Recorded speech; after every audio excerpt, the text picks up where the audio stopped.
أسعد الله مساءكم وأسعد الله صباحكم أينما كنتم تشاهدون هذا الفيديو في أي وقت. طبعا طريقة الاشتراك وتفعيل زر الجرس ليصلكم كل ما هو جديد، والإعجاب بالفيديو لا تشجيعنا. بسم الله توكلنا على الله. جينا لكم اليوم بفيديو حصاد قمح 2023. كل سنة وانتم طيبين. طبعا أنا عملت فيديو، ركبت صوت على الفيديو علشان الصوت مش واضح، بس الفيديو بعد كده هيبقى واضح، هيسيبكم على الفيديو الصوت بتاع الفيديو.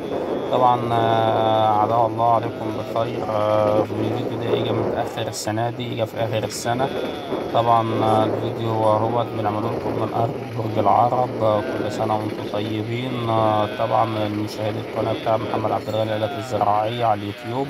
لو انت أول مرة تشترك في القناة اشترك في القناة، اتفرج على الفيديوهات، لنا فيديوهات صيانة، فيديوهات أعطال، فيديوهات المشاكل وكيفية حل المشاكل اللي بتقابلك في الموسم. طبعا الفيديو ده في القناة، في ارجع للفيديوهات في المصادر. في الفيديوهات هتلاقي فيديو صيانة مفكوك، فيديو صيانة دايرة الترابيط، فيديو تقسيم الجنزير، فيديو مشاكل هواء الجنزير، فيديو على دايرة عمود الإذن، فيديو صيانة كرسي ومفكوك الإبرة والشاسيه. طبعا وده الشغل بتاع المكنة اهو قدام عينيكم زي ما انتم شايفين. بسم الله ما شاء الله.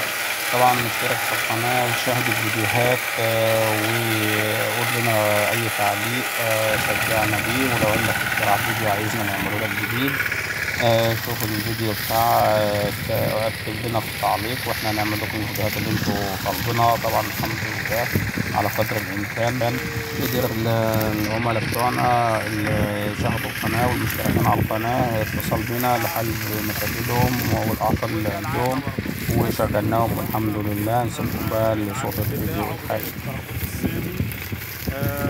بيقنع العميل بتاع دايرة الترابيط الصيني، وكان معتاد العميل بيطلب يعمل دايرة الترابيط الصيني بتاعته. الأعطال بتزيد، أعطال بشكل كبير. يلجأ ليه طبعا أكل بالأمور. الناس طبعا السنة دي بتكلمني معلش يا عبد محمد، طب انتوا ما شفتوش يا جدعان الفيديو بتاعنا بتاع السنة اللي فاتت اللي هو منظمين والشغل بتاع دايرة الترابيط الصيني؟ محدش اتعلم للأسف. يقول لك والله احنا ما شفناه إلا بعد إيه ما طلعنا وعملنا. طيب في ناس قالت احنا شفنا الفيديو اللي كلمنا وصلنا في كام دايرة ترابيط انتقال الاستيراد، قال مفيش. هجيب لكم منين؟ مفيش دايرة ترابيط انتقال استيراد، مفيش حاجة اسمها دايرة ترابيط انتقال استيراد.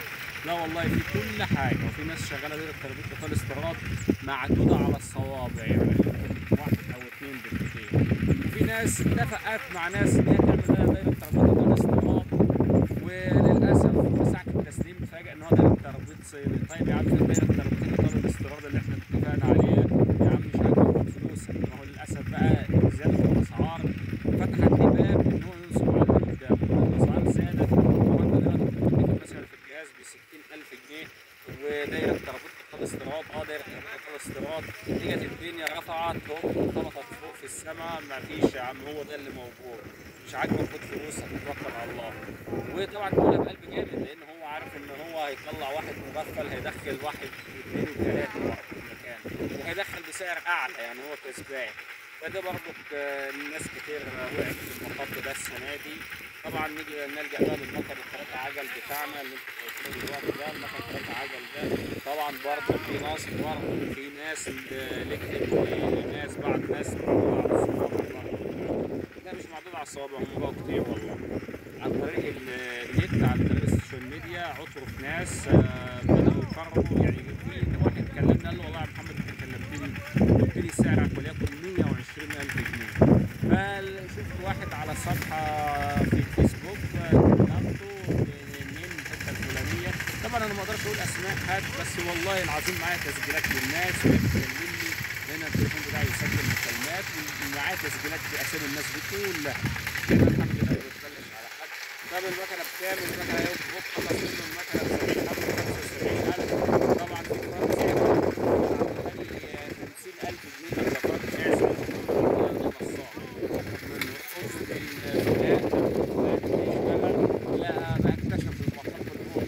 ساعة الشغل. طب يرن عليه ما يردش. طيب مش عارف يرجعه لأنه هو أصلا مش عارف حاجة. والموتور في زبالة، جنزير وقع. واحد برضه الناس اتأثرت بيه لأن هو معامل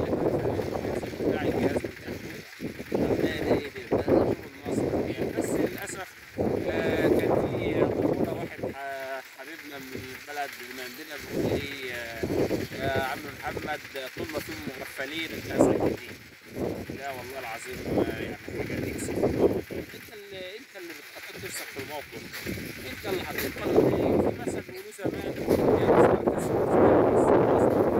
النجاح رخيص، انت اللي استوكست.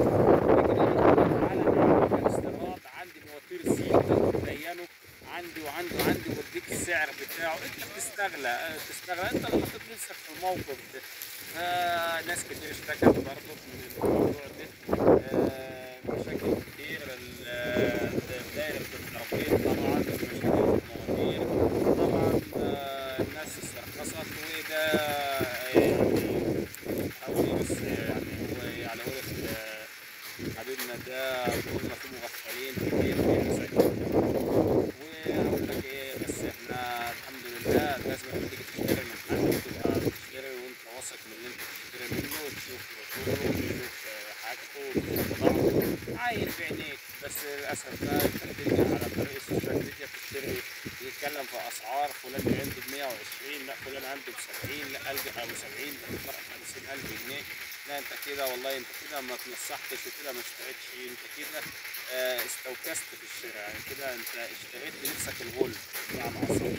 فالحمد لله موسم عدى، وكل سنه وانتم طيبين. الناس دي كلها اللي انا بحكي عليها دي ناس معايا والله لها تسجيلاتها وهي بتكلمني وبتشتكي، والحمد لله موسم عدى على خير. بالنسبه للجماعه اللي بتتكلم على الصيانه بتبدا معانا من اول زراعه الموسم، زراعه القمح الجديد. الصيانه بتبدا معانا من اول زراعه علينا ان شاء الله. وطبعا اديكم شايفين الشغل اهو بتاع المكن. صور الشغل ده الخطوه بتاعت الشغل اهو. صور الخطوه دي عشان في ناس كتير يعني مش عارفه حاجه عن الشغل بتاع المكن اهو. طبعا في طرق العرب اهو، ورابطه اهيت، والشغل بسم الله ما شاء الله. ده مكاننا احنا الخاص بينا، والشغل اهوت بسم الله ما شاء الله. مفيش فيه رابطه مفكوكه اهوت، والشغل حاجه بسم الله ما شاء الله. طبعا اللوسه ديت من اصعب الحاجات اللي احنا بنقابلها في برج العرب. اللوسه ديت بتشوك جامد. وطبعا في اخر الفيديو بقول لكم كل سنه وانتم طيبين، وأعضاء موسم سعيد علينا وعليكم إن شاء الله.